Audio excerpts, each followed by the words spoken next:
کہ اس عظیم شان میں ہم بھی شامل ہو جائیں. آپ بھی کوشش کریں کہ جو الفاظ پڑھے جا رہے ہیں ان کے اندر آپ بھی شامل ہو جائیں. میری کوشش ہے کہ میں سورۃ الاخلاص کا ترجمہ 3 مرتبہ دہراؤں. اس کی وجہ یہ ہے کہ حضور علیہ السلام نے یہ بات ارشاد فرمائی کہ جو سورۃ الاخلاص ہے قل هو اللہ احد ہے، یہ ثلث القرآن ہے، قرآن مجید کا تیسرا حصہ ہے. تو 3 مرتبہ اس کا ترجمہ اس لیے آپ کے سامنے دہرانا چاہتا ہوں تاکہ آپ سب جو تشریف لائے ہیں آپ کو بھی ایک طرح سے پورے قرآن مجید کا ترجمہ پڑھنے کا ثواب اللہ تعالیٰ عطا فرما دے. بچوں کو تو نصیب ہو رہا ہے، ان کا تو مرتبہ بہت بلند ہے، انہوں نے ترتیب سے پورا قرآن مجید بھی پڑھا ہے اور اب یہ آخری صورتیں بھی پڑھیں گی. لیکن ہم جو حاضر ہوئے ہیں ہمیں بھی یہ شرف مل جائے، مجھے بھی مل جائے، آپ کو بھی مل جائے کہ نبی کریم صلی اللہ تعالیٰ علیہ وآلہ وسلم کے فرمان عالی شان کی روشنی میں ہم اس سورت کو 3 مرتبہ پڑھ لیں تاکہ ہمیں پورے قرآن کی تلاوت کا اجر اور اس کے معنی کا بھی اجر اللہ تعالیٰ عطا فرمائے. اعوذ باللہ من الشیطان الرجیم. بسم اللہ الرحمن الرحیم. سب سے پہلے اس سورت کا جو نام ہے اس کو آپ سمجھ لیجئے. سورہ مبارکہ کا نام ہے سورۃ الاخلاص. اور جیسا کہ آپ جانتے ہیں اخلاص کا لفظ ہماری اردو میں اور ہماری زبانوں میں بھی استعمال ہوتا ہے. اخلاص کا معنی یہ ہے کہ انسان کا دل کھوٹ سے، ملاوٹ سے پاک ہو. جس آدمی کا دل کھوٹ سے پاک ہو، اس کا عمل، عقیدہ، سوچ منافقت سے پاک ہو تو آپ کہیں گے کہ یہ مخلص آدمی ہے. اللہ تعالیٰ نے اس آدمی کو اخلاص کی نعمت عطا فرمائی. اس سورت کا نام سورۃ الاخلاص اس لیے ہے کہ جو آدمی اس سورہ مبارکہ کو پڑھتا ہے اور جو کچھ اس میں بیان ہوا ہے اس پر دل سے یقین اور ایمان رکھتا ہے تو اللہ تعالیٰ نے اس کو مرتبہ اخلاص عطا فرمایا کہ اللہ کے دین کے اندر وہ مرتبہ اخلاص پر فائز ہو گیا ہے. اس میں کوئی کھوٹ نہیں، کوئی منافقت نہیں. وہ اللہ پر خالص ایمان رکھتا ہے، اسے وحدہ لا شریک رب العالمین مانتا ہے. تو جو آدمی بھی اس سورت کو پڑھے اور اس کے معنی کو سمجھے اور اس پر دل سے یقین رکھے، اللہ نے اسے اخلاص کا خزانہ اور اخلاص کی نعمت عطا فرمائی. اور سورۃ الاخلاص اس کا اس لیے بھی نام ہے اس سورہ مبارکہ کا کہ اللہ تبارک و تعالیٰ نے فرمایا کہ اے ایمان والے، الحمد سے تو نے قرآن کو پڑھنا شروع کیا اور اب یہ آخری صورتیں ہیں، اس کے بعد بس 2 ہی صورتیں باقی رہ گئی ہیں. جب تو نے پورے قرآن کو سمجھ کر پڑھا تو ان آخری صورتوں تک پہنچتے پہنچتے تیرے اندر اللہ کے بارے میں اور اللہ کے دین کے بارے میں ضرور اخلاص پیدا ہونا چاہیے اور کوئی کھوٹ تیرے اندر نہیں ہونا چاہیے. اپنے آپ کو خالص بنا اور اپنے آپ کو عظیم مرتبے پر پہنچا. بسم اللہ الرحمن الرحیم. قل هو اللہ احد. آپ فرمائیے اے رسول صلی اللہ علیہ وآلہ وسلم، هو اللہ احد، وہ اللہ بے مثال اور یکتا ہے. یکتا کا مطلب اس جیسا کوئی اور کائنات میں نہیں ہے. وہ اپنی رحمتوں میں بے مثال ہے، علم میں بے مثال ہے، قدرت میں بے مثال ہے، شان میں بے مثال ہے.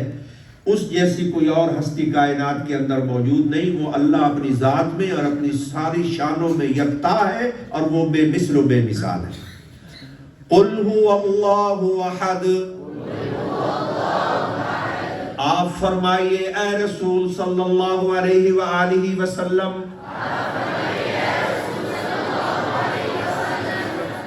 هو اللہ احد، وہ اللہ بے مثال اور یکتا ہے. اللہ الصمد، اللہ بے نیاز ہے. اگر کوئی آپ سے پوچھتا ہے کہ پھر بے نیاز کا کیا معنی ہوا؟ الصمد کا آپ نے معنی کیا ہے کہ وہ بے نیاز ہے، تو بے نیاز کا کیا معنی؟ تو آپ نے اسے بتانا ہے کہ بے نیاز کا معنی یہ ہے کہ ساری کائنات اس کی محتاج ہے اور وہ کسی کا محتاج نہیں ہے۔ بے نیاز کا معنی یہ ہے کہ سب جہان اس کا محتاج ہے۔ سورج اپنی روشنی دنیا کے اندر تقسیم کرنے کے لیے اللہ کا محتاج ہے، اللہ اسے نور دے گا تو اس نور کو وہ جہان میں تقسیم کرے گا۔ پورا نظام ہستی، فرشتے، انسان، جنات، درخت، دریا، سمندر، ہوائیں، پانی، بادل، موسم، رات، دن، ہم خود، ہماری آنکھیں، ہمارا دماغ، ہماری زندگی، جو کچھ بھی کائنات میں آپ کو نظر آ رہا ہے، ہم سب اپنی زندگیوں کے لیے، اپنی صلاحیتوں کے لیے اللہ کے محتاج ہیں اور اللہ تعالیٰ کسی کا محتاج نہیں۔ اللہ الصمد، اللہ بے نیاز ہے، لم یلد ولم یولد، نہ تو اس کی اولاد ہے اور نہ اس کے آباء و اجداد ہیں، وَلَمْ يَكُنْ لَهُ كُفُوًا أَحَدٌ،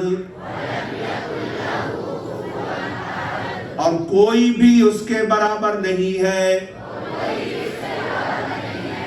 سب سے پہلے ہم احد کا معنی کریں گے جس کا معنی ہے کوئی بھی، اور کوئی بھی کفوان کا معنی برابر، لم یکن کا معنی نہیں ہے، اور کوئی بھی اس کے برابر نہیں ہے۔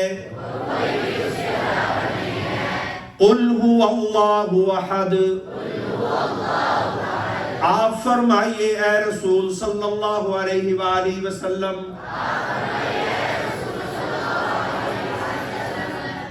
کہ وہ اللہ یکتا اور بے مثال ہے، اللہ الصمد، اللہ بے نیاز ہے، لم یلد ولم یولد، نہ تو اس کی اولاد ہے، نہ اس کے آباء و اجداد ہیں، وَلَمْ يَكُنْ لَهُ كُفُوًا أَحَدٌ، اور کوئی بھی اس کے برابر نہیں ہے۔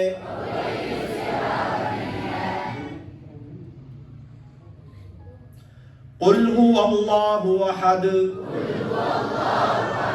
آپ فرمائیے اے رسول صلی اللہ علیہ وآلہ وسلم کہ وہ اللہ یکتا اور بے مثال ہے، اللہ الصمد، اللہ بے نیاز ہے، لم یلد ولم یولد، نہ تو اس کی اولاد ہے اور نہ اس کے آباء و اجداد ہے، وَلَمْ يَكُنْ لَهُ كُفُوًا أَحَدٌ، اور کوئی بھی اس کے برابر نہیں ہے۔ بسم اللہ